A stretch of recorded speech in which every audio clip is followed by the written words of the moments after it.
Hello, welcome to Bountiful Education with Lizzy Lou. Today I'm drinking some fruit tea from my favorite cup. And today I'm going to spill the tea on teaching English to young children through books.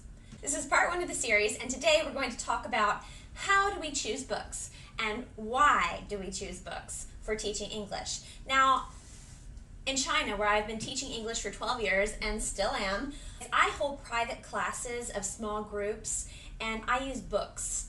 Let's see, what are we looking for when we choose a book? I really like Five Little Monkeys Storybook Treasury. There are 5 stories within, and the child gets really connected to the characters in each story. So you're going to have at least 5 lessons from this book. So what do I like about this book? I like that there are very vivid pictures. Okay, so let's take the story, 5 Little Monkeys Jumping on the Bed.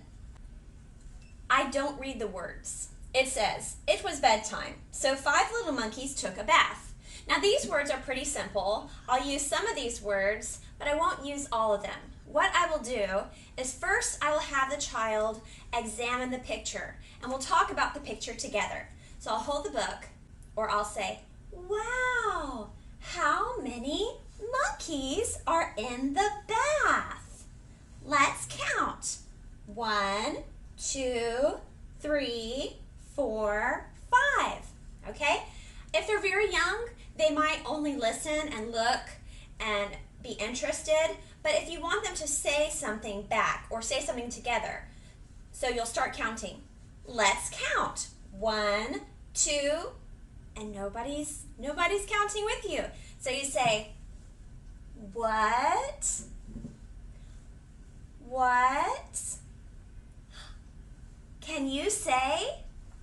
Can you say 1, 2? You listen.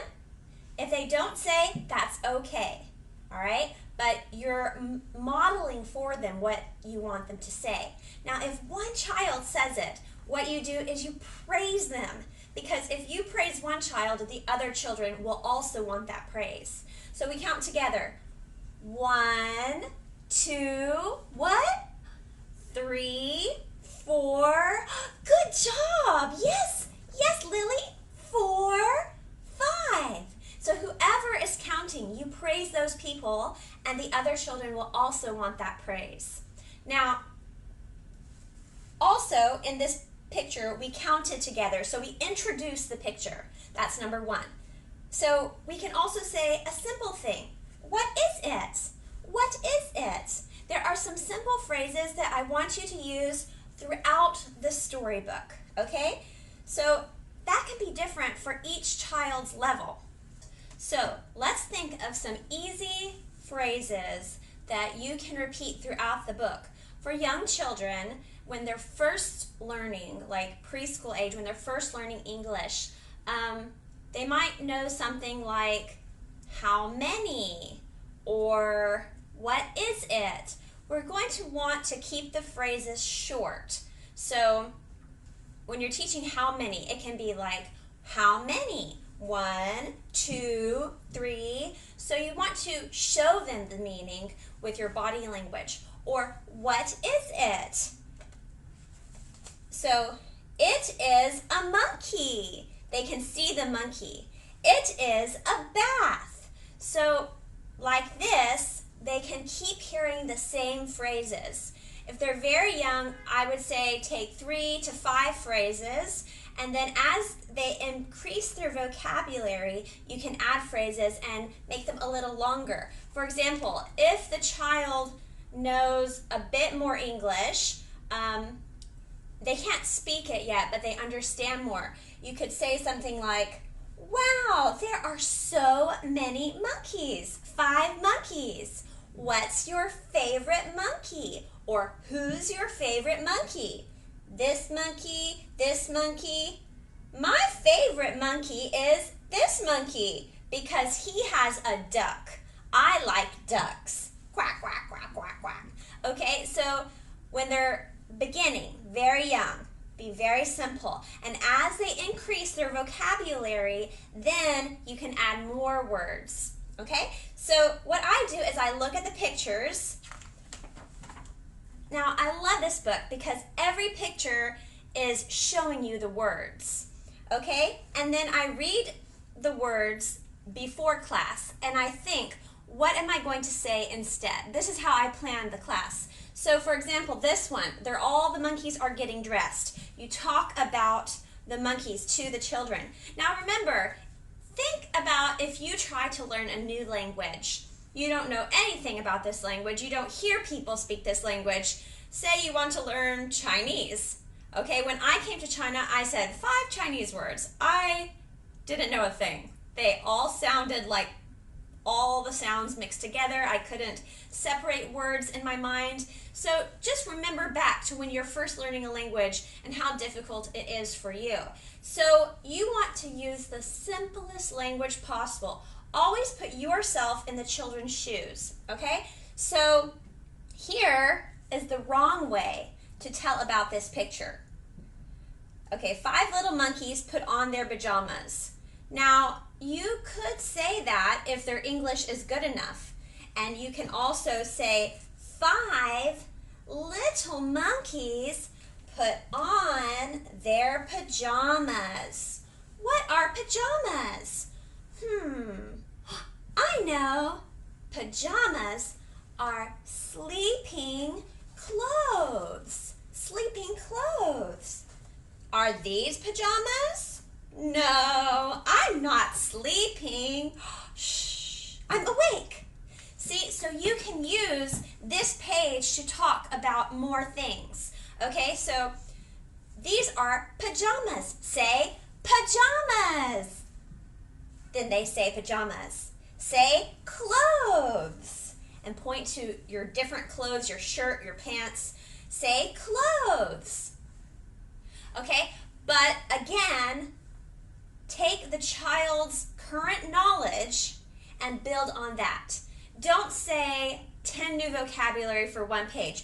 Shirt, pants, trousers, socks, hat, scarf. If they don't even know one clothes, just say clothes. And then as they grow in knowledge, you can add slowly the words, okay? So you can talk about the color. Oh, this monkey wears green pajamas. This monkey wears pink pajamas. This monkey wears white pajamas. So you can use the pictures to describe what's going on. You can use words that they will know. Use actions, body language to show meaning, okay? And also you could observe this picture, look at this picture, and you could say, oh, are they happy? Are they sad? Is this monkey happy? Yes? Yes. Is this monkey sad? Or is this monkey happy? No. Is this monkey happy? Is this monkey happy? And then you can involve the students. Always engage the students. Is Lily happy? Is Tom happy? Is James happy? And then you could also build on that. Show me your smile. Show me your smile. So you want to keep the children engaged at all times. If you feel like the children are kind of losing interest, then we're going to do some action words. Now, be careful because sometimes when children start doing actions, they might start running all over the place. So based on the age of the children is what actions you want to do. If you want to keep them seated, that's probably the safest thing if they have chairs.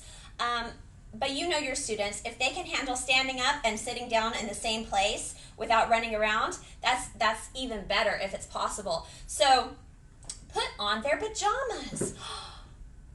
Let's put on pajamas. Okay, we're going to sleep. Go to sleep. Shh, shh, shh. See, the children are sitting down.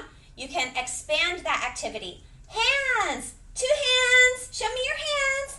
Put your hands together. Okay? Put your hands on your face. Close your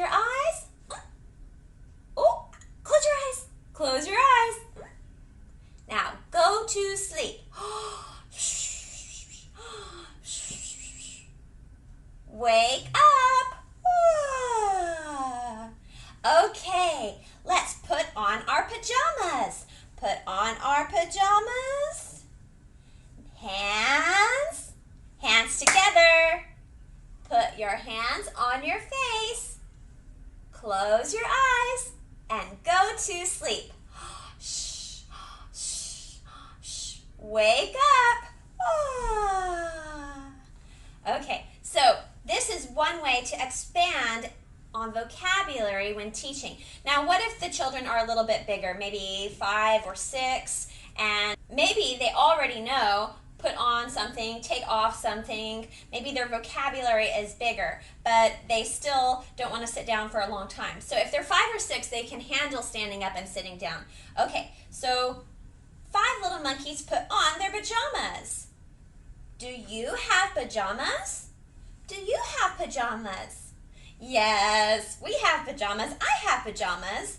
Now, you can even bring your pajamas to class and show them the pajamas and say, look, pajamas. And you can put the pajamas on over your clothes. Make it funny, make it interesting, exciting. And the children will giggle like, oh, the teacher's wearing pajamas in class. And maybe keep on the pajamas until it's time to learn a new thing. So you ask the children, what color are your favorite pajamas? What color are your favorite pajamas? If they know more English, you can say, do your pajamas have a picture?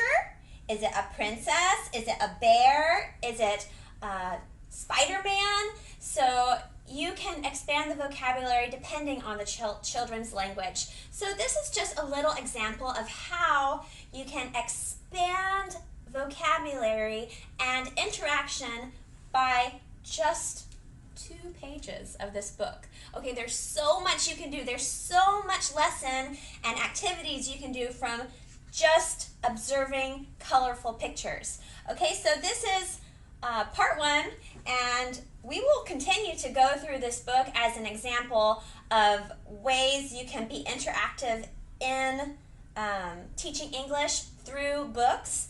And if you have any questions, please put a comment below of what else you would like me to talk about when teaching children through books. I am so happy to answer them. I look forward to hearing from you. And please join me again next time for part 2 as I spill the tea on how to teach English with books. See you next time.